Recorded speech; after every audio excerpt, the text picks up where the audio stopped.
Hello friends, आपके अपने YouTube channel study motion में आपका स्वागत है। फ्रेंड्स, आज है 14 जुलाई और 14 जुलाई 2020 को लेकर मैंने कुछ करंट अफेयर को रखा है। फ्रेंड्स, अगर आप इसका पीडीएफ डाउनलोड करना चाहते हैं तो इसका लिंक डिस्क्रिप्शन में वीडियो के डाल दिया गया है, तो वहां से जाकर आप डाउनलोड कर सकते हैं। तो फ्रेंड्स, जैसा कि आप जानते हैं, प्रत्येक दिन एक सवाल पूछा जाता है लास्ट में, जिसका आंसर आपको कमेंट बॉक्स में देना होता है। तो फ्रेंड्स, आते हैं कल के सवाल पर। तो कल का सवाल है, अमेरिका ने निम्न में से किस संगठन से आधिकारिक रूप से अलग होने का घोषणा किया है? तो फ्रेंड्स, WHO से अमेरिका ने अलग होने की घोषणा की है। फ्रेंड्स, अमेरिका ने हाल ही में विश्व स्वास्थ्य संगठन से आधिकारिक तौर पर अलग होने का फैसला लिया है। अमेरिकी मीडिया के अनुसार ट्रंप सरकार ने WHO से अपनी सदस्यता वापस लेने से संबंधित पत्र भेजा है। फ्रेंड्स, आते हैं आज के पहले सवाल पर। और फ्रेंड्स, अगर आप इस वीडियो पर नए हैं इस चैनल पर, तो फ्रेंड्स इस चैनल को सब्सक्राइब कर लें और बेल आइकन को प्रेस कर लें। तो आते हैं आज के सवाल पर। तो आज का पहला सवाल है, हाल ही में ऑस्ट्रेलिया ने किस देश द्वारा हांगकांग में लगाए गए राष्ट्रीय सुरक्षा कानून की प्रक्रिया में हांगकांग के साथ अपनी प्रत्यर्पण संधि को निलंबित कर दिया है? तो फ्रेंड्स, वो है चीन। चीन ने राष्ट्रीय सुरक्षा कानून की प्रक्रिया में हांगकांग के साथ अपनी प्रत्यर्पण संधि को निलंबित कर दिया है। तो फ्रेंड्स, बात करें हांगकांग की, तो हांगकांग चीन का एक विशेष प्रशासनिक क्षेत्र है। यह बेसिक लॉ नामक एक मिनी संविधान द्वारा शासित है, जो चीन की एक देश दो प्रणाली के सिद्धांत पर पुष्टि करता है। फ्रेंड्स, ऑस्ट्रेलिया द्वारा वर्ष 1993 में हांगकांग के साथ प्रत्यर्पण संधि लागू की गई थी।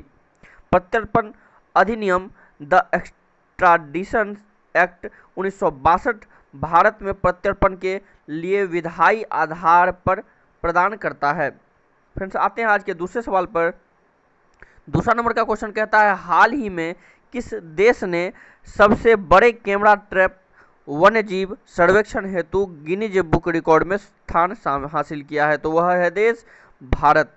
फ्रेंड्स, बात करें भारत की, तो भारत की 2018 बाघ गणना ने कैमरा ट्रैपिंग के जरिए दुनिया का सबसे बड़ा वन्यजीव सर्वेक्षण का कीर्तिमान बनाने के लिए Guinness book of world record में जगह बनाई है। अखिल भारतीय बाघ अनुमान 2018 के चौथे चक्र में देश में 2967 बाघों का या विश्व के कुल बाघों की 75% संख्या का अनुमान लगाया गया है। बात करें केंद्रीय सूचना एवं प्रसार और पर्यावरण मंत्री प्रकाश जावड़ेकर की, तो उसने बताया है कि पिछले 4 सालों में बाघों की संख्या दोगुनी हो गई है। इसके लिए किए गए सर्वे को Guinness book of world record में जगह मिली है। तो आते हैं आज के तीसरे नंबर के क्वेश्चन पे। तो तीसरा नंबर का सवाल कहता है, किस राज्य ने के नादौन पुलिस थाने को देश और राज्य के सर्वश्रेष्ठ पुलिस थाने का दर्जा दिया गया है? तो वह है हिमाचल प्रदेश के नादौर पुलिस थाने को। फ्रेंड्स, बात करें हिमाचल प्रदेश की, तो हिमाचल प्रदेश के हमीरपुर जिले के नादौर पुलिस थाना को देश के सर्वश्रेष्ठ पुलिस थानों में स्थान मिला है। गृह मंत्रालय ने विभिन्न मानकों पर देश भर के थानों की रैंकिंग की है, जिसमें नादौन थाने को हिमाचल का सर्वश्रेष्ठ थाना घोषित किया गया है। हिमाचल प्रदेश के मुख्यमंत्री ने कहा है कि केंद्रीय गृह मंत्री अमित शाह की ओर से इस पुलिस थाने को उत्कृष्टता प्रमाण पत्र दिया जाएगा। फ्रेंड्स, आते हैं 4 नंबर के क्वेश्चन पे। चौथे नंबर का क्वेश्चन कहता है कि हाल ही में भारत चीन सीमा विवाद के बीच भारतीय सेना ने किस देश से 72,000 SIG 716 असॉल्ट राइफल खरीदने जा रही है? तो वह अमेरिका से। फ्रेंड्स, भारतीय सेना अमेरिका से 72,000 SIG 716 असॉल्ट राइफल खरीदने जा रही है।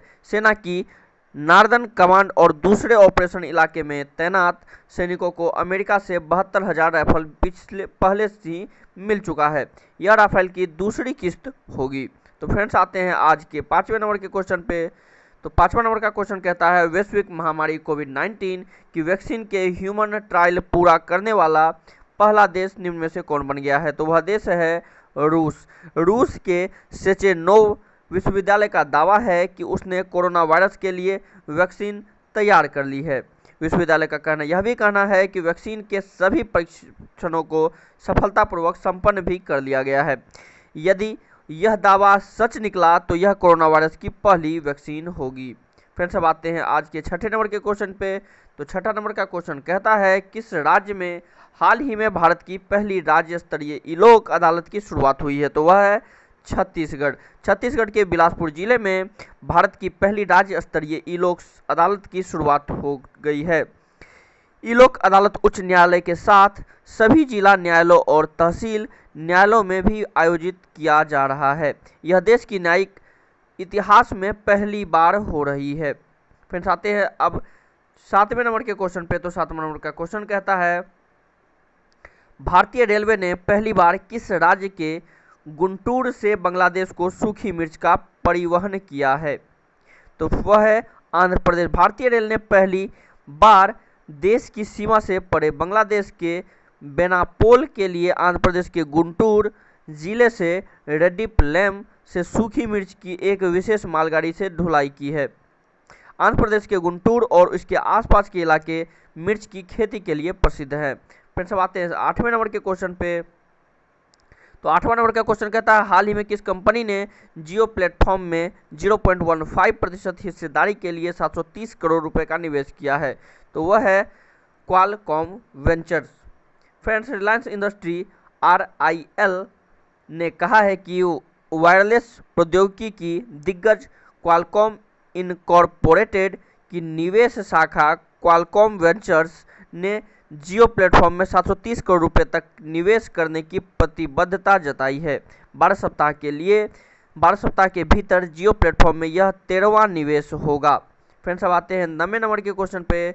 9वां नंबर का क्वेश्चन कहता है, हाल ही में Asian infrastructure investment bank AIIB ने देश में अक्षय ऊर्जा परियोजनाओं हेतु L&T इंफ्रास्ट्रक्चर फाइनेंस लिमिटेड को कितने मिलियन डॉलर का ऋण स्वीकृत किया है? तो वह 50 मिलियन डॉलर का ऋण स्वीकृत किया है।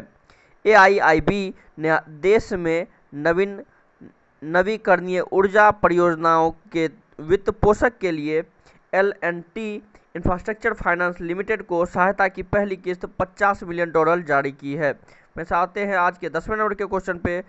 तो 10वां नंबर का क्वेश्चन कहता है, हाल ही में संयुक्त अरब अमीरात ने किस देश के साथ एक ओपन स्काई समझौता करने की इच्छा जताई है? तो वह है भारत।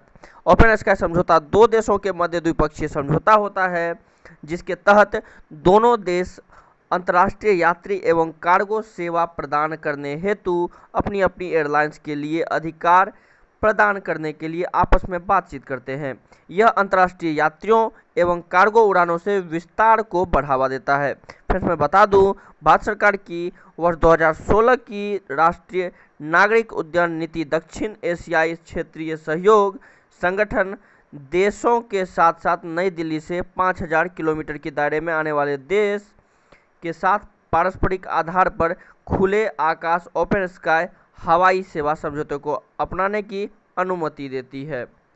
आते हैं आज के सवाल पर।